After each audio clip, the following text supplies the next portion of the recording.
In lecture 2, we looked at a video, that showed us how to get to, from Maxwell's equations, making some assumptions, how to get to a description of instantaneous electric and magnetic fields. So in this example, we looked at an electric field pointing in the x direction. We can tell it's pointing in the x direction because of the vector direction given. It has a magnitude of e sub x 0. This plus indicates we were only considering the forward moving wave. The cosine function omega t, omega is the frequency of oscillation of the wave, so it's like an AC frequency. The units will be radians per second. K is referred to as the wave number, and K is actually equal to 2 pi over lambda, like omega is equal to 2 pi over a period. K is equal to 2 pi over a wavelength, meaning that out of both K, Z, and omega t, you get units of radians. And then phi is the phase angle that tells us, with respect to a referential angle, what is the offset of the cosine function. And it's important to note that in AC voltages or AC signals, we don't have a kz, we would just have cosine omega t plus phi. And phi, the phase angle, is with respect to t equals 0. When we have a traveling wave, we're going to have to specify where the maximum of the wave is, or where the phase angle is with respect to both t and z. So there will be an example problem later that illustrates that. Also notice that the magnetic field is perpendicular to both E and the direction of propagation. So it's perpendicular to X and perpendicular to Z. So we have the y hat vector direction for the H field. Notice that the magnitude is the magnitude of the electric field divided by eta. Eta is analogous to the impedance of the material, so it will have units of ohms. And then notice that the phase is the same. So E and H in this example are not out of phase. We have the same cosine omega t minus kz. So a couple of definitions. First of all, to define the phase velocity. The phase velocity of a traveling wave by definition is omega over k, the radiant frequency over the wave number. And so if we substitute omega times the square root of mu epsilon for k, we get 1 over the square root of mu epsilon for the phase velocity. The wavelength lambda is 2 pi over k, which could also be described as the phase velocity over the frequency in hertz. Usually the phase velocity is given in meters per second and the wavelength is given in meters. In vacuum, epsilon is equal to epsilon naught and mu is equal to mu naught. And so the square root of 1 over mu epsilon becomes 1 over the square root of mu naught epsilon naught. And if we plug in mu naught and epsilon naught, take 1 over it, take its square root, we'll get c, the speed of light. So this is basically just saying that electromagnetic waves in a vacuum travel at the speed of light. Eta, if we look in free space or in a vacuum, we have mu naught over epsilon naught. We refer to that as eta naught. If we do that calculation, we get 377 ohms, which is roughly 120 pi, and that is referred to as the impedance of a vacuum, sometimes also called the impedance of free space. So these are important constants that just kind of numbers that are probably worth remembering. All right, so here is an example, and basically the point of this example is just to look at how you would write, given certain constants, how would you write the expression for the electric field. So it's going to be very important for us to look at the constants that are given when the problem is stated. So first of all, we're told the electric field of a 1 megahertz plane wave. This tells us the frequency f in hertz. So the frequency f is 10 to the 6 hertz. In order to convert to omega, we're going to have to multiply by 2 pi. It's traveling in the plus z direction. So what that tells us is that in our expression for the electric field, given here in the middle of the page, we're going to have cosine of omega t minus k of z. k times z. So this will be a minus sign because it is traveling in the plus z direction. It tells us that it is in air, so that means we have mu naught and epsilon naught. And it also tells us that it points in the x direction.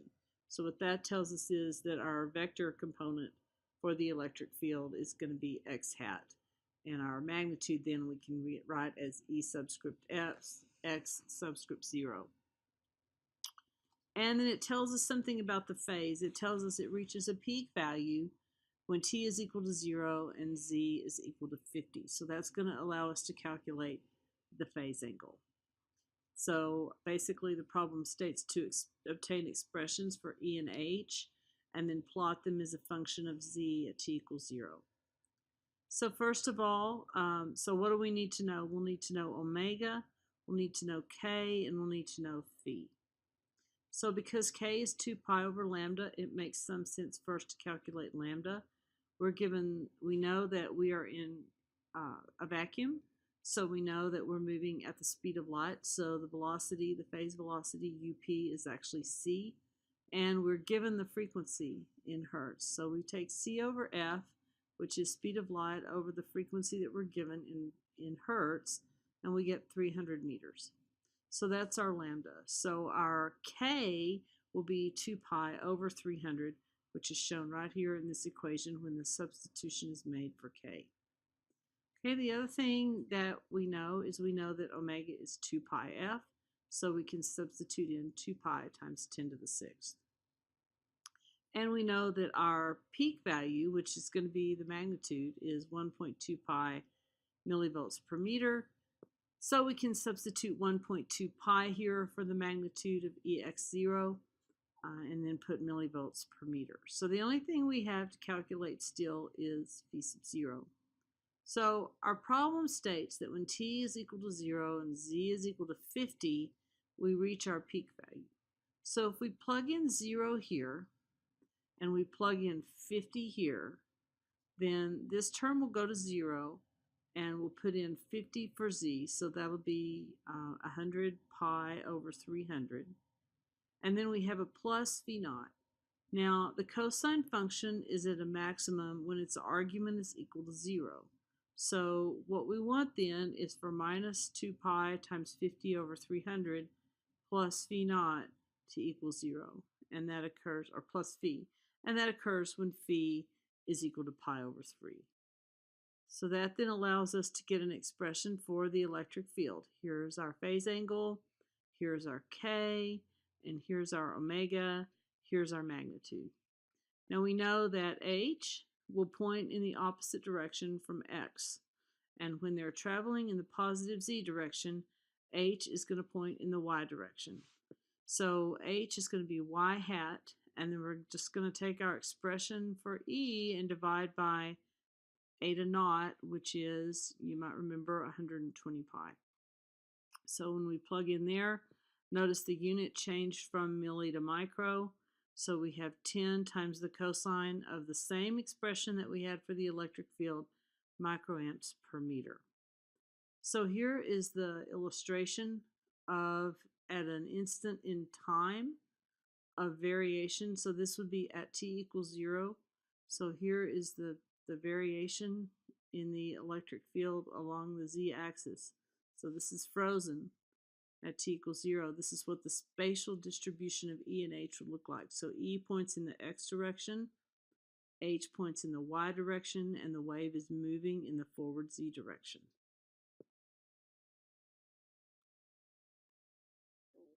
And then this is just a similar simulation that was done on the computer to sketch out essentially the same thing. All right, so let's look now at the directional relationship between E and H. So what we've been describing, where E is perpendicular to H is perpendicular to the direction of propagation, is referred to as a transverse electromagnetic, or TEM wave. In this particular example, it's a TEM wave traveling in the z direction. But actually, K could point in any direction. The key is that there is a relationship between K, E, and H. So basically, if you take the right hand rule and you rotate your right hand from E to H, your thumb will point in the K direction. So E, H, K, in that order, follow the right hand rule. So it doesn't matter if K then points in the X direction, E and H would rotate appropriately. So basically you can use the right hand rule to determine the vector directions. Mathematically, what we can say is that H is 1 over eta times the unit vector K crossed with E. And E is minus eta times the unit vector K crossed with H. So if K is Z, then this would just be Z hat. If E is only in the X direction, this would be the phasor E times X hat. And so we would have Z hat crossed with X hat, and we would get the appropriate direction for H. So basically that is how you determine directions. They're determined by the right hand rule. The easiest thing to do is to do the rotation from E to H and look at the direction of propagation of K. So, as I stated before, E does not necessarily have to point in the X direction. The previous example we worked, E did point in the X direction, but E could actually be a vector that has both an X and a Y component. So here in this example, you see that we have an electric field that has an X component and a Y component, and therefore the magnetic field is also going to have an X component and a Y component. And if we do an E cross H here, and we rotate the fingers of our right hand from E to H, the direction of propagation is pointing toward us. So the positive Z-axis points toward us here. And basically, instead of writing E with an X component only, it'll have an X component and a Y component. But both X and Y components of E will be functions of Z. So once again, E is continuous through the XY plane. So this little vector basically repeated everywhere throughout X and Y. Same length, same direction. Same with H. So it's like the wave fills the XY plane and moves toward you. So the associated magnetic field then will have an X component and a Y component as well, also a function of Z.